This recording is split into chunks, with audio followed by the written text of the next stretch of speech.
Bureau of Fire Protection District Office yaman require ko ng City Hall para installa automatic fire alarm system. Estel ko se habla al District Fire Marshal, Fire Chief Inspector Jacqueline Ortega este lunes durante la entrevista. Este después según el DI la inspección na City Hall antes el switch-on ceremony del Petsa 1. Se acorda, al City Hall debe siya idelicao si en tal caso de mga short circuit na mga wirings, especialmente este tiempo de Pasko donde bien decorado mga Christmas lights y otros pa.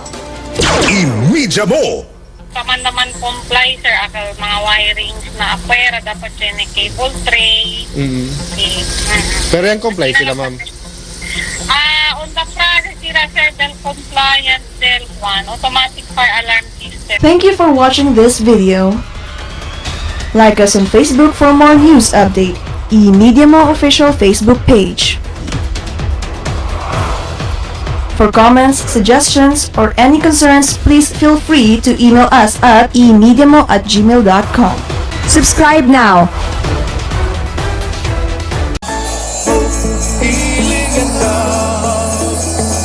So I tell someone ganyan, it's been a rough time to all of us.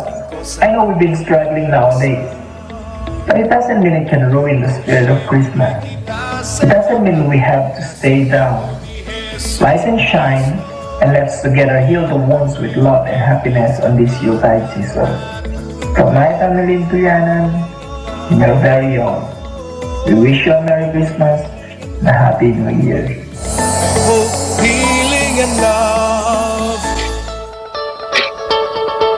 Ang oras ay mahalaga at ang buhay ay panapanahon. Bawat umaga ay katumbas ng bagong pag-asa. Narito na ang karamay mo habang abala ka sa araw-araw na gawain. Aalagaan at mamahalin ka. MR 6-in-1 Coffee with Collagen, Spirulina at Grapeseed Extract. Stevia sweetener kaya pwede sa mga diabetiko. MR 6-in-1 Coffee, damang-dama ang sarap at sustansya. MR 6-in-1 Coffee, dahil mas masarap pagkape, lalo pat may magandang benepisyo sa ating katawan. Sa bawat pagbabago, asahang may bagong makakasama. MR 6-in-1 Coffee, kape mo, protection mo, resistensya mo, buhay mo. The E-Box Update na barangay, putik, the E-Box ya sila. Before kasi ma'am, no pwede umira live. Yung kung ano talaga yung lumalabas sa TV. Pero ngayon, dahil sa may easy box na every time kahit nagluluto ako, pag sinabi, tingnan ninyo, panoorin nyo live tayo ngayon. So, takbo na naman ako. Ngayon, clear na clear talaga makita ma'am sa TV. Yes, sulit na sulit po. At saka affordable naman po yung presyo at mas maliwanag na maliwanag po sa TV. So, maganda talaga po ang mayroon tayong easy box. Apuraya, iman avail el E-Box akilang na EMEDIA Station, MCLL Highway, Divisoria.